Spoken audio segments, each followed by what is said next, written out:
दत्तक गरीब बहन रिच फैमिली का।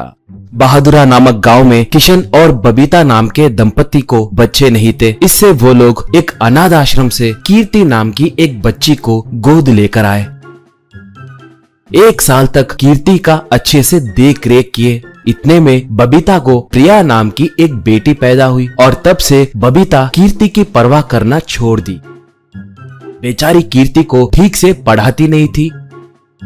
ऐसे थोड़े सालों के बाद प्रिया और कीर्ति दोनों बड़े हुए।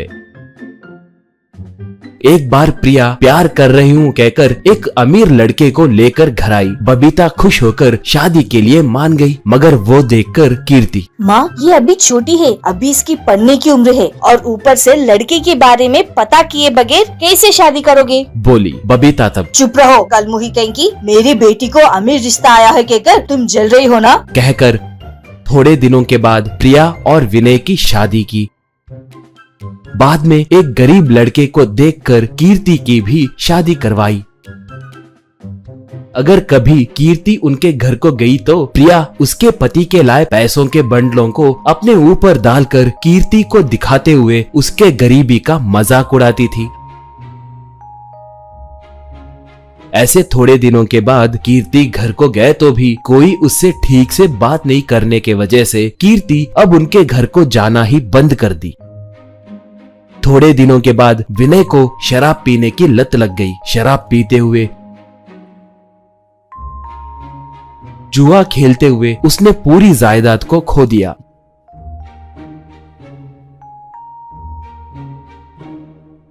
ये पता चल के बबीता झगड़ने के लिए दामाद के घर को जाकर उसे खूब खरी खोटी सुनाकर आने लगी।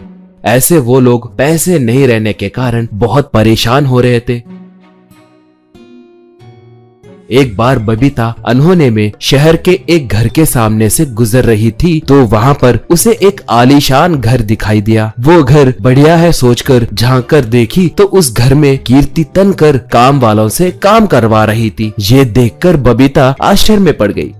बाद में वो कीर्ति के घर में गई। वहाँ पर कीर्ति का पति धीरज था। उन्हें देखकर बबीता हैरान होकर, ये क्या, आप लोग कब अमीर बने, कहकर पूछी। धीरज तब, सासू माँ मैं पैदाइशी अमीर हूँ, मेरे माता पिता नहीं है। कीर्ति से पहली नजर में प्यार हुआ। कीर्ति का हाथ मांगने आपके घर को आए तो आपके बारे में मुझे पता चला। आप वैसे भी अमीर लड़के से कीर्ति की शादी नहीं करोगे कहकर गरीब बनकर आया और इससे शादी किया, कहा। बबीता तब, बाप रे कितना बड़ा अन्याय, धोखा, मुझे धोखा देके शादी किए। वहाँ पर मेरी बेटी परेशान है और इसे यहाँ पर खुश देखकर मैं बर्दाश्त कर नहीं पा रही हूँ, बोली। कीर्ति तब, देखा ये है इनकी मानसिकता, बचपन से ये ऐसी ही है। वैसे मेरी शादी के बाद एक बार भी मुझे देखने नहीं आए, कैसे हूँ कहकर पूछे भी नहीं। अब ये घर अच्छा है कहकर झांक कर देखे तो मैं दिखाई दी, इसलिए अंदर आई। यहाँ आने के बाद भी हम पर रो रहे हैं और ऊपर से खुद के बारे में कहानियाँ सुना रही है। हमें इनकी कहानियाँ सुनने की जरूरत नहीं है, तुरंत इसे भिजा दीजिए, बोली। इससे बबीता दंग होकर रोते हुए घर को आई।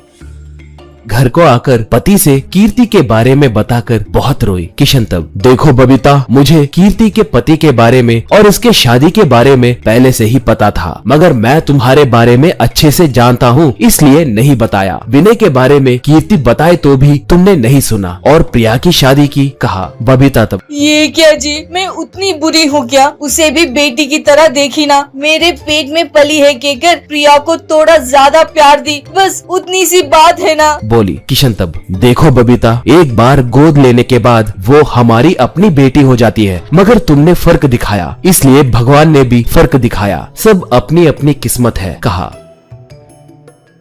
उस दिन धीरज कीर्ति से, हम विनय वालों को पैसे देकर उनकी मदद करें क्या, बेचारी तुम्हारी माँ सुबह बहुत दुखी हो रही थी, कहा। कीर्ति तब, मतलब कैसी मदद करोगे, वैसे वो पैसे लेकर वो विनय पीकर जुए में पैसे उड़ाकर आएगा, इसलिए वो जिंदगी में कभी भी उन आदतों के पीछे नहीं गए जैसे हमें कुछ करना होगा। इसके लिए जो जुआ खेलते जब, दारू पीते जब, जहाँ देखो वहाँ उसे कोई न कोई झगड़ा करके उसे पीट पीट के छोड़ना होगा। ऐसे कम से कम 4-5 महीने उसे मारे तो ही वो सही रास्ते पे आएगा, बोली। धीरू तब, बाप रे तुम बहुत वायलेंट हो, बहन से बहुत प्यार है तुम्हें, अब देरी किस बात की, पड़ोस राज्य के मेरे दोस्तों को बुलाऊंगा, तुम्हारे विनय को उन्हें सौंपे तो वो लोग उसे मार मार के सीधा कर देंगे, कहा।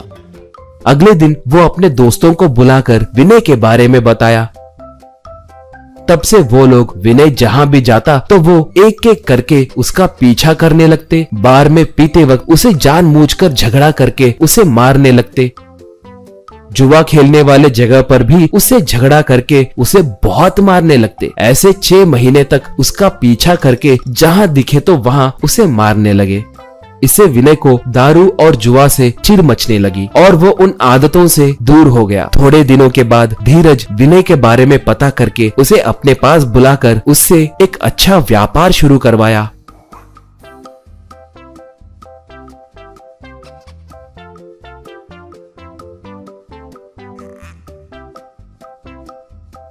ये बात पता करके बबीता और प्रिया कीर्ति के पास जाकर उससे माफी मांगे। बहन और माँ को बदलते देख कीर्ति बहुत खुश हुई।